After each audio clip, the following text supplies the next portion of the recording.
What's the problem with politically correct speech? The problem with politically correct speech is that it attempts to transform reality by redefining words. So I think we can all agree at the most basic level that's what PC does. It redefines all of our terms, and in so doing, it hopes to redefine reality itself.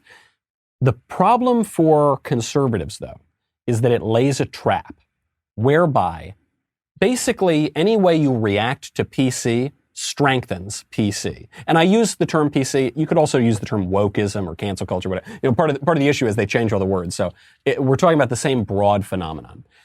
Obviously, the one way conservatives can react to help PC along is just by giving in, right? You use the new terms, you call Bruce Jenner she, you obliterate women's sports, you use all the kind of new jargon.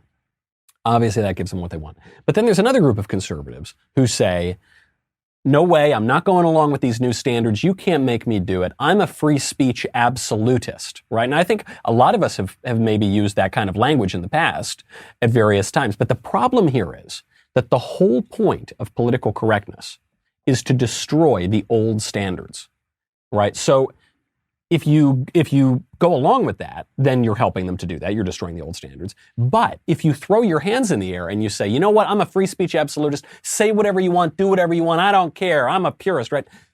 You're also destroying the old standards because now so either way, PC gets what it's after. And this is why, the phenomenon has been in our public consciousness probably about a little over 30 years or so now. It's been building for more like 100 years. And it's why in that whole period of time, there is no shortage of conservatives who said, we're fighting back against PC. PC's gone too crazy. Donald Trump basically staked his 2016 campaign on this issue of political correctness. But we keep losing. I mean, this is the first day of Pride Month, where now first graders in the United States, I don't know about the UK, it's probably the same there too though. In the United States, first graders are being taught transgender ideology, and Kellogg's cereal is telling them to pick their own pronouns. So obviously we haven't done a great job pushing back against PC, and I think the reason is no one is willing to stand up and offer a substantive vision to defend the old standards. Does that make political correctness conservatives' fault then? Yeah, basically. Chesterton, one of your fellow countrymen, had a great line where he said, it is the job of the liberal to go about making mistakes, and it is the job of the conservative to make sure that they never get corrected. And I think that's basically what conservatives have been doing the past 30 or so years. Part of this, I think, is because we don't want to offend anybody. We want to be very nice. We're sort of generally content. That's why we're conservative, right? That's why if we were not content, if we thought everything had to be ripped down, we would be radicals. So we don't want to be offensive, really. And then the other issue is a lot of conservatives basically share the liberals' central premises. And this is especially true in the United States, because in the United States there is a robust liberal tradition. And I mean, even the classical sort of liberal tradition. I think it was Tocqueville who made the observation that Americans behave like conservatives, but they talk like liberals. So the language of liberty and individual rights is all, it's throughout all of our founding era and throughout really all of our history. But we don't talk a whole lot about tradition. We don't talk a whole lot about order. We don't talk a whole lot about, law and order even. I mean, Donald Trump, kind of brought this back in at the end of his presidency. But it takes the second position to this idea of emancipating yourself from everything, this individual autonomy. And, ultimately, I think that the only logical conclusion of that is going to be this transgender ideology. And you see it actually with the development of political correctness. First, you're trying to liberate yourself from social mores, from traditions, from religion. Then you're trying to liberate yourself from the family structure. You saw this a lot with second wave feminism. And then ultimately you're trying to liberate yourself from nature. I mean, this is why I know a lot of people believe that transgenderism is kind of the opposite of feminism, right? One says women are real and need to be protected, and transgenderism says women aren't real. It's just men can actually become women too. But it's kind of that logical consequence of this radical liberation, which I think is kind of the theme that defines Western modernity the last 500 or so years. And I think we're kind of on the fumes of that, where that only lasts so long as you've still got some animating principle and tradition in your society. But goodness gracious, it seems like that's fallen down around us. So I just sort of think either we will defend old standards, return to tradition, if you will, or or we're totally lost because the momentum of the radical left as expressed in political correctness is just so great, and it's only been accelerating in recent years. If you're stuck in this catch-22, though, and it's essentially impossible, or the situation that you've laid out is very difficult semantically for conservatives not to fall into one of a number of holes, or anybody that isn't a leftist to not fall into one of these holes. You don't need to be a conservative to disagree with some of the semantic and lexical games that are being played. Yeah. What do you do? This is the hard lesson. I know a lot of people aren't going to want to hear this, especially conservatives. We need to embrace a just and prudent censorship. Now, people are going to tune out. They're going to say, Michael, you're That's the word. That's the word. I knew. I was always suspicious of that Knowles fella. You're a censor. You're an authoritarian. Okay. From the very beginning of our country, there have been whole swaths of speech that you cannot engage in, that are not defended by the First Amendment or our broader free speech tradition. That includes fraud.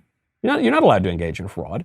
That includes obscenity. Increasingly, you are actually encouraged to engage in that, but still we have laws on the books against it from the very beginning. We were throwing pornographers in prison for obscenity as recently as 2009. Okay, it wasn't that long ago. And that was at the federal level.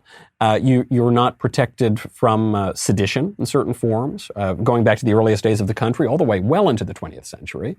There are whole swaths of speech that you're really not allowed to engage in. And the argument for that, by the way, is that certain speech undermines speech. Actually, I'll go back to Chesterton, who has another great line. I think he's the most quoted man in the history of the world. Chesterton says, "There's a thought that stops thought, and that is the only thought that ought to be stopped." And you see this especially in some of the woke PC educational ideologies now. Critical race theory is the one that's very popular, but all the kind of critical theory derivations come out and they say, there's no such thing as objective truth. If you teach a child that there is no such thing as objective truth, first of all, it's completely incoherent because you're making a claim of objective truth that there is no such thing as objective truth, but you're also undermining their education. You're not expanding the curriculum, you're not opening their minds, you're undermining the whole purpose of education, which is grounded in the existence of objective truth and higher faculties of reason and all these sorts of things.